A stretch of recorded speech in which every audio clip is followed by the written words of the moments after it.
Welcome to The Secrets of Success. By following the proven techniques of the guests who appear on this series, you'll learn that even successful people run into detours and failures, and how you can apply their success techniques to change your life. You're now listening to the most unique show on radio, the show dedicated to making you a success. We're always looking for the next great success author. Today we found him, Dr. Phinehas Kinuthia, author of Becoming the Best You. Dr. Phinehas, welcome to The Secrets of Success. I am glad to be here. I'm glad to be with you, Bill. Now, you know I love your book. I told you before the show, it's what we call a dirty book. I've already marked it up with a pen and pencil. I've got underlinings all over the place, and I'm excited about it. I hope our audience will enjoy it as much as I do. You start off by saying, nothing worthwhile is accomplished alone. What do you really mean by that? I mean, some of the words are obvious, but do you mean we need your book? Do we need a mentor? Do we need a partner? What are we looking for? Thank you, Bill. Again, I really appreciate you having me. I think one of the things that I've realized is that a lot of people, they want to move from one place to another. They have a desire, they have a passion, they're looking forward to become great, but they just don't know how to connect the dots. And so sometimes we feel the need to want to do it alone. But what I've found out is that even though we secretly desire to be great, whether it's in our relationship, our marriages, our businesses, we have to learn how to connect the dots. We have to learn how to move from one point to the other. And so one of the things I advise and I encourage people, which has been my personal experience, is that you need to get to a point where you understand the principles, not just the tools, not just the critical disciplines, but how do you move just from where you are to where you want to go. And that requires either someone to walk the journey with you or to understand the principles that govern the ability that it takes to actually actualize the dreams that you have or the steps that you're trying to move towards. Now, you ask people, have you explored what the best you, meaning themselves, would look like? What kind of answers do you get back? Do they kind of stare at you, or have they done it, or do you get some odd answers? Well, I tell you what, I actually, sometimes people, it gets them off guard because they've not considered. I think a lot of people, the masses of men, lead lives of quiet desperation, meaning that they're always looking for, I just want to, we're in survival mode. We're not looking to, greatness is not within our purview, and so we're not thinking about greatness. So when I ask them, what have you ever considered what your life would look, what your best life would look like? They look at me and then they're like, that's a good question, but I've never really thought about it. But once they start engaging with it, then it really begins to unlock some things about just how much mediocrity or how much they've accepted of the status quo. Now, Dr. Phinehas, and I think our audience is going to get to know that name just like they know Dr. Phil and Oprah and certain names that are synonymous with business success and great either communications and broadcasting or on TV or radio. Because, as I said, I really enjoyed this book. You say many of the things that we seem to have in our mind. It's almost like you're looking into our minds and bringing out what we know is there, but we just don't know how to express it. And you mentioned that we all want to create an impact on others, but we really don't know how. And I have to admit to you, I've often thought that, what could I do to help others? I'm not a surgeon. I'm not a chemist who can invent new things. I'm not an inventor. What can we do to help? And how do you instruct people, and where do we go with that statement? Well, you know, Bill, there's a quote that I really like by George Washington Carver. He said that no individual has any right to come into this world and go out of it without leaving behind him a distinct and a legitimate reason for having passed through it. And just think about this statement, Bill. Like, a lot of people just come to, they're born, they live on a day-to-day. We're all on this rat race. Everybody's trying to earn a living or make a living. And at some point, we realize when it's too late, when we look at our lives at 60s or 70s, and we regret what we didn't do. And I think one of the things that I'm very passionate about, which has been my own personal journey, is that we have to start with our core. We have to discover what is our reason, what is our purpose for being here, what's our core of existing, and why are we here on earth? Because unless you answer that question, you're really just going to be spinning the wheels. It's going to be just moving from activity to activity, but not effectiveness. So when you ask yourself that, like when I ask myself that question, what can I do to really impact and transform people's lives?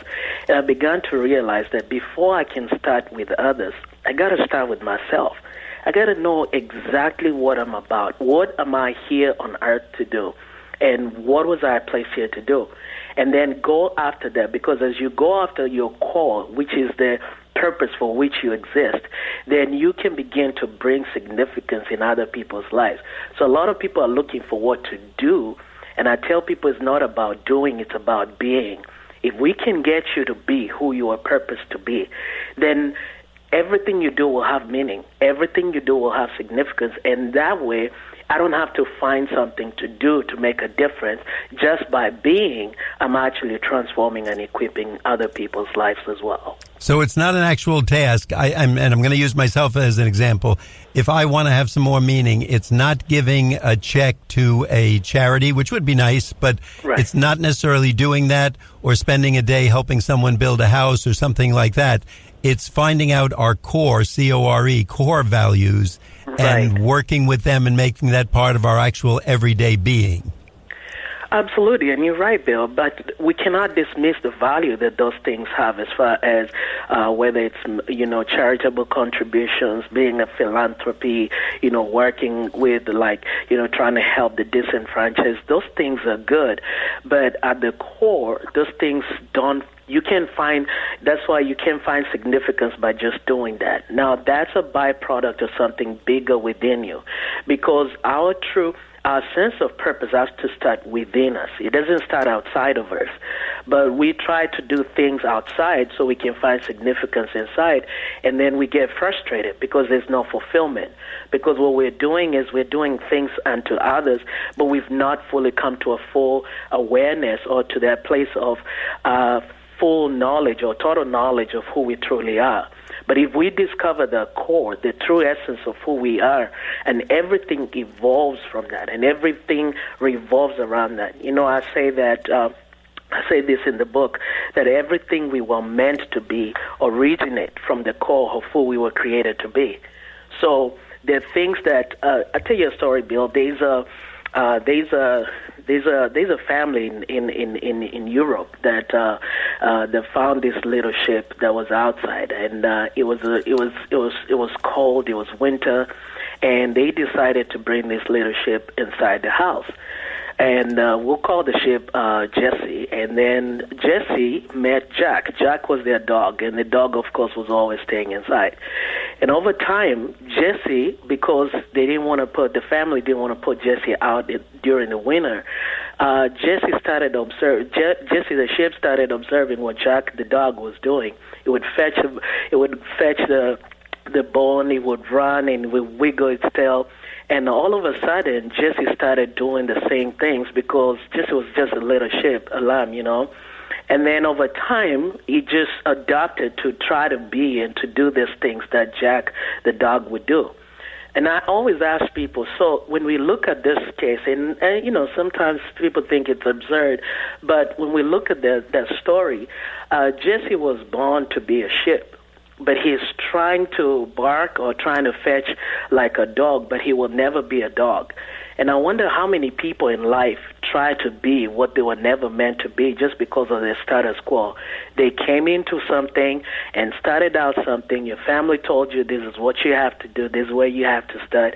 And so you're doing things out of routine, but not really out of the true essence of who you are. And that's why some people will start on a career path and get frustrated halfway and drop all the training, all the education because there's no fulfillment. So I think we have to start within ourselves, Bill. We have to start by finding our internal core, who it is, the true essence of who we were created to be. Dr. Phinehas, before we go further, and I want to get more information from you, because today we want our audience to know that you're listening to The Secrets of Success on the voice of Nassau Community College, 90.3 WHPC. I'm your host, Bill Horan. Our guest today is Dr. Phinehas Kinuthia, spelled Kinuthia. His book is Becoming the Best You, and I will tell you, you want to read this book. You know, every few months I will say there's a special book that comes across. We haven't had one here probably for 6 to 9 months that's this special. Wow. I'm urging people to go out, get hold of it, go to the library, go to the bookstore, do whatever you have to do, get on the internet. If you want to help a family member, a parent, a son, a grandchild, you cannot do anything better than get hold of this book and tell them to read it and go through it, mark it all up, and then go back and read it again. You're going to get some great tips on success and how it will save you years of going in the wrong direction. Dr. Phinehas, we're going to ask you to tell us where we can get the book and if there's a website where we can follow you and learn more about you. Yes, you can get my book in all the bookstores, Amazon, Barnes & Noble, and you can also get it on my site. I would recommend for you to get it on my site. I can send you an autographed copy at www.phinehask.com. That's www.phinehask.com. And I'll be glad to send that out to you, an autographed copy. Easy enough to remember, and again, to our audience, take part in that. If you don't go there, you can go to nccradio.org. You can listen to the show again, get all the details, and go back and start changing your life immediately. Dr. Phinehas, you mention in your book that human potential remains latent until a demand is laid upon it. What does that mean? So we all come to this world with an assignment. We all come, Bill, we all come to this world with a potential. And regardless of our socioeconomical status, our backgrounds, our upbringing, where we started from, we all have this potential for greatness, this potential for being, significant, for making a difference. But that remains in us as potential. And I think it's Newton's law of motion that says an object at rest continues at rest until an external force is applied to it. And what I've realized is that unless we do something about that which we carry inside of us, I always tell people, one of my philosophy I tell people is that we all have treasure hidden in ordinariness inside of us, waiting to be explored. And once it's explored, then it's revealed as treasure. So just because somebody has not identified your purpose doesn't mean you don't have a purpose. Just because somebody doesn't know your value doesn't mean that you're worthless. Ignorance of purpose doesn't negate the purpose. So one of the things that I've realized is that sometimes people will stay hoping that something happens to them. But it's not about something happening to them. It's about something happening in them. Because once you awaken that passion, that desire to know who you are supposed to be, then something happens. I'll give you a story, Bill. When I was born premature. I was 2.86 pounds, born in Kenya in Africa. I was born with chronic bronchitis and asthma. And we lived off of less than $2 a day, Bill, for a family of 5, living in abject poverty. At the age of 14, something happened. I was diagnosed with 3 major illnesses that left me paralyzed on my left side. And I wasn't sure whether I'll be able to walk again. And it's at that time that somebody gave me a message. It was called Purpose by Design. And that inspired me because it activated something in me. Because, I looked at the circumstances I was in. I listened to how similar it was to the person that was telling the story. And I realized that it wasn't the circumstances surrounding me that mattered. It's how I responded to what was happening to me. And so that message awoke something in me. And over the last 26 years, I've worked with people from all over the world, over 24 countries, helping thousands of people trying to discover their purpose and to help them maximize their potential so they can realize their dreams. And one thing I found out is unless you're hungry, unless you awaken the hunger inside of you, Bill, unless we awaken the passion for that which is already in you, it will stay there dormant until somebody awakes it. So that for me, it was that encounter, that message that inspired me and set me on course to this path. So for some of the audiences listening, it will be this particular recording. It will be the book. It will be getting this book and saying, you know what, something's got to give. Something will change. I got to be the best version of myself. So it takes something from outside, Bill, to make us move forward towards our dreams. Dr. Phinehas, we want to find out more about how to become or becoming the best you. And at this point in the show, we just want to remind our audience that you're listening to The Secrets of Success on the voice of Nassau Community College, 90.3 WHPC. My name is Bill Horan, and we'll be back right after the break. When disaster strikes, keeping in touch with family and friends and reaching public safety officials is critical. To prepare for power outages caused by severe weather or other conditions, you should create an emergency communication plan. First, check important cell phone contacts, including doctors, veterinarians, utilities, and insurance companies, and note local non-emergency numbers. Store at least one contact as in case of emergency, and make sure that person knows if you have medical issues. Also, make sure everyone in your house knows how to text. Check backup batteries for all your phones and fully charge cell phones, batteries, and rechargers. Sign up to receive mobile phone alerts. Back up and print out important personal data. You might buy a battery-operated, solar-powered, or hand-cranked radio or portable TV to monitor news. Start preparing today. For more info, go to fcc.gov/emergency.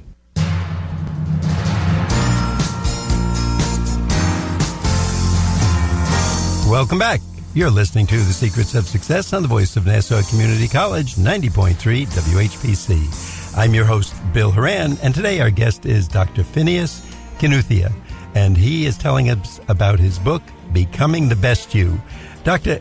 Phinehas, please tell us once again now, let's say someone is an assistant store manager, and maybe this isn't what they were going for in life, but they're making a decent income. It's not a terrible job, but they're not inspired, but they're doing a good job and kind of moving up the ranks. What do you tell someone like that to do? What's the next step for them to move ahead?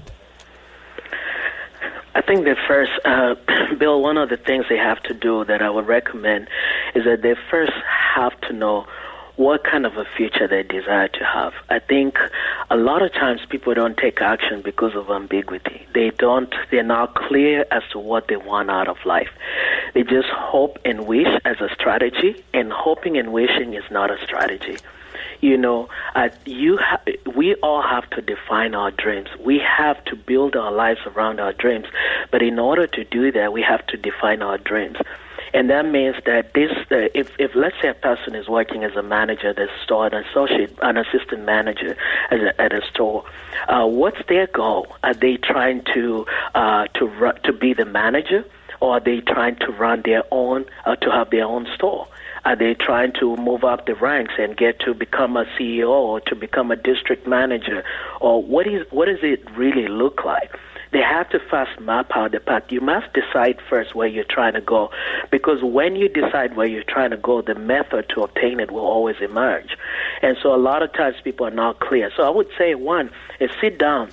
And it's as simple as taking some time off and just getting a clean sheet of paper and say, okay, now, this is where I'm at. Where do I want to go? How do I connect the dots to get there? And then understanding that in order to get there, there are principles that govern the process that will take you there. And so you cannot violate, just like the principles of aerodynamics, they govern the ability to flight. The same way, the principles for success, govern the ability to succeed. Success leaves clues. And so they have to look into and say, okay, who has done what I'm trying to do? So one of the concepts I talk about is a concept of followership. In the book, I talk about chapter 8, I talk about followership. As a manager, who are you looking to? Who are you benchmarking? They call it benchmarking in corporate world. Who is it that has accomplished and achieved the things you're trying to do? Then once you define it, then you start following the steps to get to that place, Bill. Well, I think that's what a lot of us need, because we're kind of stuck in a place and we kind of like our job, but, it's not what we were designed to be, as you say in your book. And it seems so exciting to find our core, that if we can find that, as you bring out in your book, every day is going to be a holiday. It's going to be enjoyable, and it's just going to be, we can't wait to get to work, rather than, oh no, another day at work. Right. You mentioned, and I think this is something that'll hit a lot of people directly, that some people try too hard to be what they were never equipped to be. And I think we all know a lot of people like that. They're an accountant because their mom was an accountant, or they're a teacher because their dad was a teacher. But they don't really have those skills, nor do they really want to be, but they want to keep mom or dad happy, so they're taking on the same profession. Do you find that in a lot of people? Yes, Bill, and actually one of the greatest error to me that I think American philosophy communicates, this idealism of you can be everything you want to be if you put your mind to. I don't ascribe to that. Now, I know that to some listeners they'll feel like, oh no, that works, but the reality is that statement is incomplete.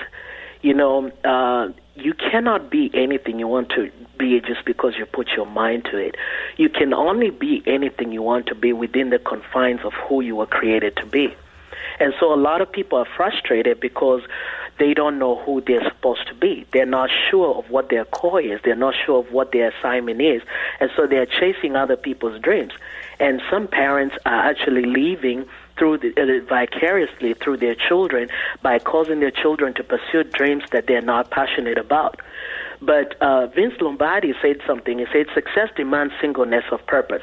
If you don't have that awareness of what your single purpose is, what your assignment is, and I go into great depth. I have a whole course that I've done that would help somebody just navigate through the benefit of discovering the core, their purpose, their essence of who they were created to be.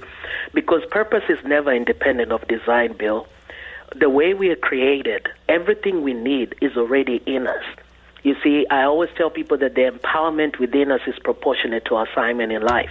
And so if you are not gifted in singing, you can go to American Idol, you can try it out, you can put your heart to it, but at the end of the day, you're not going to be as effective of a singer. You can learn it, but you're not going to be great because your weaknesses are intentional, but also your strengths are intentional.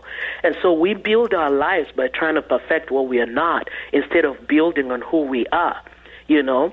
And regardless of how successful we are, if we are not fulfilling our purpose, we will always have this sense of dissatisfaction. So I tell people that you have to get first, you have to, and it sounds so simple because this is a word that has possibly been used so many times that it loses its own meaning. But even making decisions are made with are easy to make when purpose is known, when the core is determined. So I think one of the things I would say is that first, just be true to who you are, because once you're true to who you are, then you find fulfillment. Now, even when things get tough, because here's the thing I found out, Bill, there's 6 benefits I talk about of knowing your core, discovering your purpose. One is that you find fulfillment. So a lot of people are looking for fulfillment in stuff, but stuff that's why you'll find people who are super wealthy, multi-millionaire, but still take their life because they're unhappy. Number 2, when you find your core, your purpose, you find direction. A lot of people are trying, do I do this? Do I do that? Do I do this? You don't have to do all that, because once you know your purpose and your core, you build your life around that. So anything that moves you away from that, you just eliminate it. Number 3 is resilience, and you find also stability. A lot of people don't have resilience because they don't have a staying power, so they'll go to a job because they're looking for income. Something happens at the job, they give up, and they move away. But if you're really pursuing your purpose, no matter what's going on, you have that sense of staying power. You have stickability. There's also number 4, significance. Number 5, you find identity. So there are a lot of these benefits of really knowing purpose so that you don't try to be other people. I think a lot of people are trying to be what they were never meant to be because they don't know fully who they are, Bill. Dr. Phinehas, we want our audience to know that if you're just tuning in, you're listening to The Secrets of Success on the voice of Nassau Community College, 90.3 WHPC. Our guest today is Dr. Phinehas Kinuthia. He is the author of Becoming the Best You. Dr. Phinehas, where can we get this book? Well, my book is available on Amazon, on Barnes & Nobles, and any online books platform, but it's also available on my site at www.phinehask.com, and that's www.phinehask.com. And Dr. Phinehas, for our audience, if they missed part of the show, they can go to nccradio.org. They can listen to a podcast of the show. And really, there's so much. My notes are a mess because I've been writing down so much of what you've been saying. But now I really want to have some fun with you. I was reading your book, and all of a sudden I look at something and I say, wait a minute, I know that author and where that's coming from. And you quote from a gentleman, Jeffrey Keller, who was a guest on our show at least 25 years ago.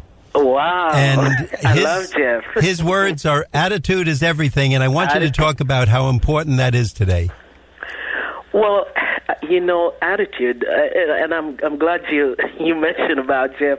Chapter 2, I talk about attitude adjustment. I think a lot of people, there's a sense of when we don't know that attitude matters a lot. Attitude is a lens from which we see the world, and so when we fix our attitude, it actually impacts our altitude and how far we can go.